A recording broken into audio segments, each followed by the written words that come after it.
चिराग और दीपिका ने किया एक दूसरे को एक्सेप्ट। चिराग के सामने आया रागनी का सच जानने के बाद बदल गई पूरी कहानी। जी हाँ दोस्तों, सीरियल दिल को तुमसे प्यार हुआ में आएगा जबरदस्त ट्रैक। आने वाले अपकमिंग एपिसोड में आप सभी देखेंगे बहुत बड़ा ट्विस्ट। जी हाँ दोस्तों, बता दें जहां पर अब चिराग के बर्थडे की तैयारी काफी जोरों शोरों से होने वाली है, वहीं पर बर्थडे में जो सजावट के लिए बुलाई जाएगी वो दीपिका को बुलाए जाने वाले हैं। जी हाँ दोस्तों, बता दें जहाँ पर दीपिका काम करती है वहीं पर अब अपॉइंटमेंट दे देते हैं दीपिका को यहाँ के लिए, जिसके बाद दीपिका जैसे ही आती है और उसे पता चलता है कि चिराग के बर्थडे के लिए ये सारी चीजें हो रही है, जहाँ पर दीपिका को याद आ जाता है कि चिराग का बर्थडे है, जिसके बाद दीपिका उस काम के लिए बिल्कुल मना कर देते हुए नजर आने वाली है। लेकिन बता दें वहीं पर कहानी में आएगा जबरदस्त ट्विस्ट। जी हाँ दोस्तों, बता दें लावण्या ने तो ठान ही लिया है कि वो दीपिका को मित्तल हाउस में लेकर आएंगी और वो चीज अब होती हुई नजर आने वाली है। जी हाँ दोस्तों, बता दें जहां पर अब दीपिका ये सारी चीजें बोलती है, जैसे ही दीपिका चिराग के सामने आती है चिराग अपना आपा खो बैठता है और कहता है कि क्या लेने आई हो वापस यहाँ पर, क्या चाहती हो, तुम्हें पैसे की जरूरत है, बताओ हम कितना पैसा चाहिए। दिखाती तो ऐसे हो जैसे कि तुम्हें पैसों की जरूरत नहीं है, फिर यहाँ पर किस किस लिए आई, किस लिए बार बार आ रही हो तुम मेरे घर के आसपास। अब यहाँ पर दीपिका काफी ज्यादा गुस्से में आ जाती है और कहती है कि ना तो मैं मुझे पहले ही पैसे की जरूरत थी तुम्हारी, ना ही आज है। मैं नहीं चाहती डॉक्टर साहब जी कि आपके पैसे के ऊपर मैं मरूं, और आपको ये बात पूरी अच्छे तरह से पता है, लेकिन आप ना अपनी हमदर्दी अपने पास ही रखिए।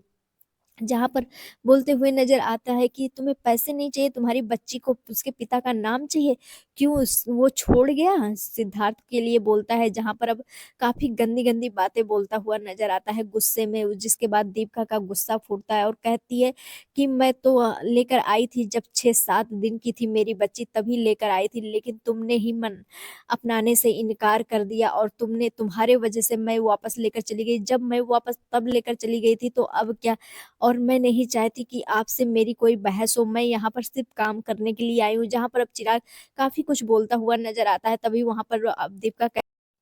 पर दीपिका बोलती है मैं तो डीएनए टेस्ट करवाने के लिए भी तैयार थी, लेकिन आपको ही नहीं तैयारी था, आप ही नहीं चाहते थे। जहां पर कहती आप तो अब शादी कर लिए, अब तो बच्चा हो गया है, आप अब कैसे पिता बन गए, यहाँ पर सवाल पूछते हुए नजर आती है। जहां पर चिराग को समझ में आता है कि दीपिका को बहुत बड़ी गलत फहमी है कि जो रागनी है वो उसकी बेटी है, और इस गलत फहमी के साथ अब दीपिका को कहता है कि यही ऐसे ही जीने दो। वहीं पर बता दे दूसरी तरफ लावण्या दीपिका को बोलने वाली है कि वो मित्तल हाउस में वापस लाने के लिए, जी हाँ दोस्तों बता दें जहां पर अब दीपिका को मित्तल हाउस में ले जाने के लिए तो बोलने वाली है, लेकिन वहीं पर मिस्का का रिपोर्ट जो है वो इधर उधर ही घूम रहा है, क्योंकि मिस्का के हाथ अभी तक रिपोर्ट लगा ही नहीं है। जी हाँ दोस्तों, बता दें कहानी में वही ट्विस्ट लाते हुए नजर आने वाला है, जहां पर अब मिस्का के हाथ तो रिपोर्ट नहीं लगा है, लेकिन वही रिपोर्ट घूम फिर करके फिर से चिराग के आसपास आ जाने वाला है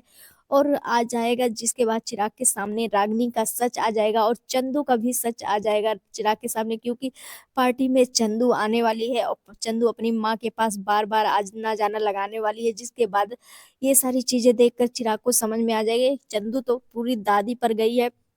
जहां पर चिराग का शक पूरा दूर होते हुए नजर आने वाला है। फिलहाल आप सभी कितना ज्यादा एक्साइटेड हैं, आप सभी चाहते हैं कि चिराग और दीप का एक हो जाए, तो हमें कमेंट सेक्शन में जरूर बताइएगा, और ऐसे अपडेट के लिए हमारे चैनल को सब्सक्राइब, वीडियो को कीजिएगा लाइक। मिलता है नेक्स्ट वीडियो में, बाय बाय, राधे राधे।